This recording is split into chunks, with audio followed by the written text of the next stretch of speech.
ನಿಮ್ಮೆಲ್ಲರಿಗೂ ಮಾಲಾ ಮನೆ ಅಂಗಳಕ್ಕೆ ಸ್ವಾಗತ ಸುಸ್ವಾಗತ.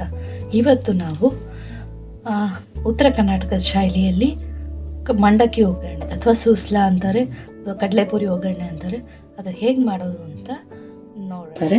ಅದಕ್ಕೆ ಮಾಡೋದಕ್ಕೆ ಏನೇನು ಐಟಮ್ ಬೇಕು ಅಂತ ನಾನು ನಿಮ್ಗೆ ಹೇಳ್ಕೊಡ್ತೀನಿ. ಮೊದಲನೇದು ಕಡಲೆಪುರಿ. ನಾನು ಈ ಬೆಂಗಳೂರು ಪುರಿ ಅಂತಾರಲ್ಲ, ಸಪ್ಪೆ ಪುರಿ, ಅದನ್ನು ತೊಗೊಂಡಿದ್ದೀನಿ. ಕಡಲೆಪುರಿ ಅದನ್ನು ತೊಳೆದು ಸ್ವಲ್ಪ ನೆನೆಸೋದು ಅಂದರೆ ಏನು ನೆನೆಸೋದು ಬೇಡ, ತೊಳೆದುಬಿಟ್ಟು ಅದನ್ನು ಹಿಂಡಿ ಒಂದು ತಟ್ಟೆಗೆ ಇಟ್ಕೊಂಡಿದ್ದೀನಿ. ಜೊತೆಗೆ ಕರಿಬೇವು, ಕೊತ್ತಂಬರಿ, ಹಸಿಮೆಣಸಿನ್ಕಾಯಿ, ಈರುಳ್ಳಿ, ಹುರಿಗಡಲೆ, ಪುಡಿ ಮಾಡಿರೋವಂಥ ಹುರಿಗಡಲೆ ಹಿಟ್ಟು, ಮತ್ತು ಎಣ್ಣೆ, ಮತ್ತು ಇನ್ನು ಬೇಕಾಗಿರೋದು ಸಾಸಿವೆ, ಜೀರಿಗೆ, ಮತ್ತು ರುಚಿಗೆ ತಕ್ಕಷ್ಟು ಉಪ್ಪು, ಮತ್ತು ಒಂದು ಚಿಟಿಕೆ ಸಕ್ಕರೆ. ಇಷ್ಟೇ ಬೇಕಾಗಿರೋದು ಈ ಐಟಮ್ಗೆ. ಬನ್ನಿ ಹೇಗೆ ಮಾಡೋದು ಅಂತ ನಾನು ನಿಮಗೆ ತೋರಿಸ್ಕೊಡ್ತೀನಿ. ಆಮೇಲೆ ಒಲೆ ಹತ್ತಿಸ್ಕೊಂಡು ಒಗ್ಗರಣೆಗೆ ಬೇಕಾಗುವಷ್ಟು ಎಣ್ಣೆ ಬಿಟ್ಕೊಳ್ಳೋಣ. ಎಣ್ಣೆ ಅಂದರೆ ಒಂದು 2-3 ಸ್ಪೂನ್ ಬೇಕಾಗತ್ತೆ, 3-4 ಅನಿಸುತ್ತೆ. ಎಣ್ಣೆ ಹಾಕೋಣ ಒಗ್ಗರಣೆಗೆ. ಎಣ್ಣೆ ಏನೇನು ಕಾಯ್ತಿದೆ ಅಂತ ಅನಿಸೋವಾಗ ನಾವು ಅದಕ್ಕೆ ಸ್ವಲ್ಪ ಸಾಸಿವೆ ಮತ್ತು ಜೀರಿಗೆ ಇವೆರಡನ್ನು ಹಾಕ್ಕೊಳ್ಳೋಣ. ಅದೊಂಚೂರು ಚಿಟಪಟ ಅನ್ನಲಿ. ಅಷ್ಟರಲ್ಲಿ ನಾವು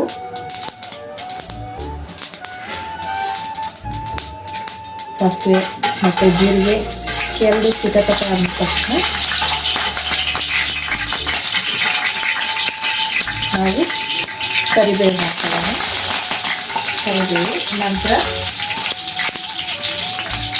ಹಸಿಮೆಣಸಿನ್ಕಾಯಿ, ಹೆಚ್ಚಿಟ್ಟಿರುವಂಥ ಹಸಿಮೆಣಸಿನ್ಕಾಯಿ ಹಾಕೊಳ್ಳೋಣ. ಹಸಿಮೆಣಸಿನ್ಕಾಯಿ ಮೊದಲೇ ಹಾಕೋತಾ ಇದ್ದೀನಿ, ಯಾಕಂದರೆ ಅದು ಅಡುಗೆಗೆ ಖಾರ ಬಿಟ್ಕೊಳ್ಳಿ ಅಂತ ಅಂದ್ಬಿಟ್ಟು. ಆಮೇಲೆ ಸಣ್ಣಗೆ ಹೆಚ್ಚಿರುವಂಥ ಈರುಳ್ಳಿ. ಯಾವಾಗಲೂ ನಾವು ಈರುಳ್ಳಿ ಹೆಚ್ಚುವಾಗ ಅದರ ಹಿಂದೆ ಮತ್ತು ಮುಂದೆ ಇರುವಂಥ ದಿಂಡುಗಳನ್ನ ತೆಗೆದುಬಿಟ್ಟು ಈರುಳ್ಳಿ ಹೆಚ್ಚೋದ್ರಿಂದ ಯಾವಾಗಲೂ ನಮಗೆ ಉದುರಾಗಿ ಮತ್ತು ಸಣ್ಣದಾಗಿ ಬರುತ್ತೆ. ಈರುಳ್ಳಿ ಕಡಿಮೆ ಎಷ್ಟಿದೆ, ಸ್ವಲ್ಪ ಒಳ್ಳೆ ಉರಿ ಕಡಿಮೆ ಇಟ್ಕೊಳ್ಳೋಣ.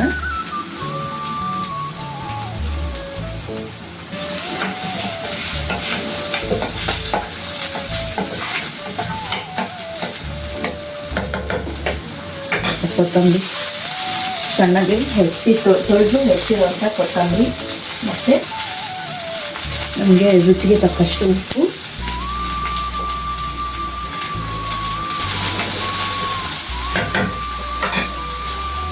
ಇದ್ರ ಜೊತೆಗೆ ನಾವು ಇದಕ್ಕೆ ನಿಂಬೆಹಣ್ಣು ಹಾಕೋದ್ರಿಂದ ಒಂದು ಚಿಟಿಕೆ ಸಕ್ಕರೆ ಹಾಕಬೇಕು. ಯಾವಾಗಲೂ ಸಕ್ಕರೆ ಒಂಚೂರು ಹಾಕೋದ್ರಿಂದ, ನಿಂಬೆಹಣ್ಣು ಹಾಕಿ ಇದು ಮಾಡೋದ್ರಿಂದ ಟೇಸ್ಟ್ ಚೆನ್ನಾಗಿ ಎನ್ಹ್ಯಾನ್ಸ್ ಆಗುತ್ತೆ. ಜೊತೆಗೆ ಒಂದೇ ಒಂದು ಚಿಟಿಕೆಯಷ್ಟು ಅರಿಶಿನ ಪುಡಿಯನ್ನು ಹಾಕ್ಕೊಳ್ಳೋಣ. ಹಾಕ್ಕೊಂಡು ಅದನ್ನು ಚೆನ್ನಾಗಿ ಬಾಡಿಸ್ಕೊಳ್ಳೋಣ. ಈರುಳ್ಳಿ ಚೆನ್ನಾಗಿ ಟ್ರಾನ್ಸ್ಪರೆಂಟ್ ಆಗೋವರೆಗೂ ಚೆನ್ನಾಗಿ ಬಾಡಿಸ್ಕೋಬೇಕು. ಈಗ ನಮಗೆ ಒಗ್ಗರಣೆ ಆಗಿದೆ ಅಂತ ಹೇಗೆ ಗೊತ್ತಾಗುತ್ತೆ ಅಂದರೆ, ಅದು ಚಿಟಪಟ ಎಲ್ಲ ಕಡಿಮೆ ಆಗಿ ಎಣ್ಣೆ ನಮಗೆ ಸೈಡಲ್ಲಿ ಬಿಟ್ಕೊಡುತ್ತೆ. ಆವಾಗ ಚೆನ್ನಾಗಿ ಎಲ್ಲ ನಾವು ಹಾಕಿರೋ ಇಂಗ್ರೀಡಿಯೆಂಟ್ಸ್ ಎಲ್ಲ ಚೆನ್ನಾಗಿ ಬೆಂದು ನೀಟಾಗಿ ನಮಗೆ ಗೊಜ್ಜು ರೆಡಿ ಆಗ್ತಾ ಇದೆ ಅಂತ ಅಂದ್ಬಿಟ್ಟು ಗೊತ್ತಾಗುತ್ತೆ. ಚೆನ್ನಾಗಿ ಈಗ ನಾವು ಸ್ಟವ್ ಕಡಿಮೆ ಮಾಡ್ಕೊಳ್ಳೋಣ. ಸ್ಟವ್ ಕಡಿಮೆ ಮಾಡಿಕೊಂಡು ಇದಕ್ಕೆ ನಾನು ತೊಳೆದು ನೆನೆಸಿ ಅಂದರೆ ತೊಳೆದು ಮತ್ತು ಹಿಂಡಿರೋವಂಥ ಕಡಲೆಪುರಿನ ಹಾಕ್ಕೋತಾ ಇದ್ದೀನಿ. ಇದು ಉತ್ತರ ಕರ್ನಾಟಕದ ಕಡೆ ತುಂಬಾ ಫೇಮಸ್ಸು. ಮಂಡಕ್ಕಿ ಸೂಸ್ಲಾ ಅಂತ ಕರೀತಾರೆ. ಇದು ಸೂಸ್ಲಾ ಬಹಳ ಚೆನ್ನಾಗಿರುತ್ತೆ, ಲೈಟಾಗಿರುತ್ತೆ. ನೀವು ಬೆಳಗ್ಗೆ ಬ್ರೇಕ್ಫಾಸ್ಟ್ಗಾದರೂ ಮಾಡ್ಕೋಬೋದು, ಈವ್ನಿಂಗ್ ಸ್ನ್ಯಾಕ್ಸ್ಗಾದರೂ ಮಾಡ್ಕೋಬೋದು. ಯಾವ ಟೈಮ್ ಬೇಕಾದರೂ ಇದು ಸೂಟಬಲ್ಲು. ತುಂಬ ಚೆನ್ನಾಗಿರುತ್ತೆ ತಿನ್ನೋದಕ್ಕೆ, ಟೇಸ್ಟಿಯಾಗಿ.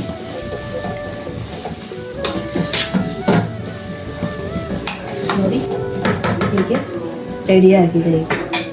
ಇದಕ್ಕೆ ಫೈನಲ್ ಟಚ್ ಒಂದೆರಡಿದೆ. ಅದು ಒಂದು ಸ್ಪೆಷಲ್ ಇಂಗ್ರೀಡಿಯೆಂಟ್. ಆ್ಯಕ್ಚುಲಿ ಇದನ್ನು ಸೌತ್ ಕರ್ನಾಟಕ ಕಡೆ ಅದನ್ನು ಯೂಸ್ ಮಾಡೋದಿಲ್ಲ, ಬಟ್ ಮಾಮೂಲಿ ಒಗ್ಗರಣೆ ಹಾಕ್ಕೊತಾರೆ. ಕಡಲೆಬೇಳೆ, ಉದ್ದಿನಬೇಳೆ ಎಲ್ಲ ಹಾಕಿ ಒಗ್ಗರಣೆ ಹಾಕ್ತಾರೆ. ಬಟ್ ನಾರ್ತ್ ಕರ್ನಾಟಕದ ಕಡೆ ಅದು ಫೇಮಸ್ಸು. ಅದೊಂದು ಇಂಗ್ರೀಡಿಯೆಂಟಿಂದ ಈ ಫುಡ್ಗೆ ಬಹಳ ರುಚಿ ಸಿಗುತ್ತೆ. ಅದೇನಂತ ನಾನು ನಿಮ್ಗೆ ತೋರಿಸ್ತೀನಿ.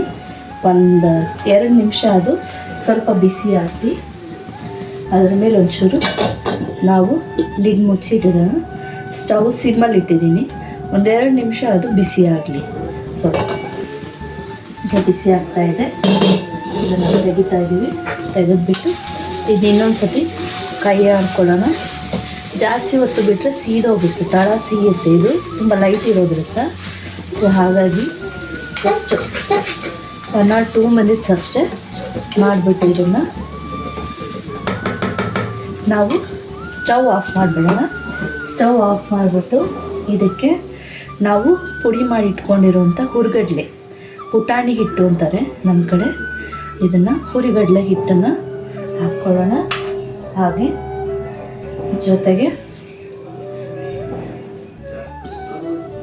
ರುಚಿಗೆ ತಕ್ಕಷ್ಟು ನಿಂಬೆ ರಸವನ್ನು ಕೂಡ ಹಾಕ್ಕೊಳ್ಳೋಣ. ನಿಂಬೆ ರಸನ ಯಾವಾಗಲೂ ನಾವು ಸ್ಟವ್ ಆಫ್ ಮಾಡಿನೇ ಹಾಕ್ಕೋಬೇಕು. ಸ್ಟವ್ ಉರಿಯುವಾಗ ಬಿಸಿ ಬಿಸಿಯಲ್ಲಿ ನಿಂಬೆ ರಸ ಹಾಕ್ಕೊಂಡ್ರೆ ಅದು ಕಹಿ ಬರೋಕ್ಕೆ ಸ್ಟಾರ್ಟ್ ಆಗುತ್ತೆ ಮತ್ತು ಅದರ ಟೇಸ್ಟ್ ಬೇರೆ ಆಗುತ್ತೆ. ಯಾವಾಗಲೂ ನಾವು ಸ್ಟವ್ ಆರಿಸಿ ಈ ಥರ ನಿಂಬೆ ರಸ ಹಾಕಿ ನಾವು ಮಾಡೋದ್ರಿಂದ ಇದು ಬಹಳ ಟೇಸ್ಟ್ ಆಗಿರುತ್ತೆ. ನೋಡಿ ವೀಕ್ಷಕರೇ, ಎಷ್ಟು ಬೇಗ, ಎಷ್ಟು ಸುಲಭವಾಗಿ, ಎಷ್ಟು ಕಮ್ಮಿ ಇಂಗ್ರೀಡಿಯೆಂಟ್ಸಲ್ಲಿ ಎಷ್ಟು ಸುಲಭವಾದಂಥ ಮಂಡಕ್ಕಿ ಒಗ್ಗರಣೆ ಅಥವಾ ಸೂಸ್ಲ ರೆಡಿಯಾಗಿದೆ. ಈಗ ಇದನ್ನು ಯಾವಾಗಲೂ ಮಂಡಕ್ಕಿ ಒಗ್ಗರಣೆನ ಯೂಶ್ವಲಿ ಈವ್ನಿಂಗ್ ಟೈಮಲ್ಲಿ ಚಹಾ ಚುರುಮುರಿ ಅಂತಾರಲ್ಲ, ಹಾಗೆ ಮಂಡಕ್ಕಿ ಚಹಾ ಅಂತ ಹೇಳಿಬಿಟ್ಟು ಮಿರ್ಚಿ ಮಂಡಕ್ಕಿ ಅಂತ ಉತ್ತರ ಕರ್ನಾಟಕದ ಕಡೆ ಫೇಮಸ್ ಆಗಿದೆ. ಇದಕ್ಕೆ ಮಿರ್ಚಿ ಜೊತೆ ಮಂಡಕ್ಕಿ ತಿಂದರೆ ಸ್ವರ್ಗಕ್ಕೆ 3 ಗೇಣು. ನೀವು ಇದನ್ನೆಲ್ಲ ಟ್ರೈ ಮಾಡ್ತೀರಲ್ಲ ವೀಕ್ಷಕರೇ? ಎಷ್ಟು ಸುಲಭವಾದಂಥ ಮಂಡಕ್ಕಿ ಒಗ್ಗರಣೆ ಹೇಗೆ ಮಾಡೋದು ಅಂತ ಇವತ್ತು ಅಡುಗೆ ಮನೇಲಿ ನೋಡಿದ್ರಲ್ಲ, ನೀವೆಲ್ಲರೂ ನೋಡಿ ಮಾಡ್ಕೊಳ್ಳಿ, ತಿಂದು ಖುಷಿಯಾಗಿರಿ. ಮತ್ತು ನನ್ನ ಚಾನಲ್ನ ಸಬ್ಸ್ಕ್ರೈಬ್ ಮಾಡೋದನ್ನು ಮರಿಬೇಡಿ. ಬೆಲ್ ಐಕಾನ್ನ ಪ್ರೆಸ್ ಮಾಡಿ ಮತ್ತು ಲೈಕ್ ಮತ್ತು ಶೇರ್ ಮಾಡಿ. Okay, thank you.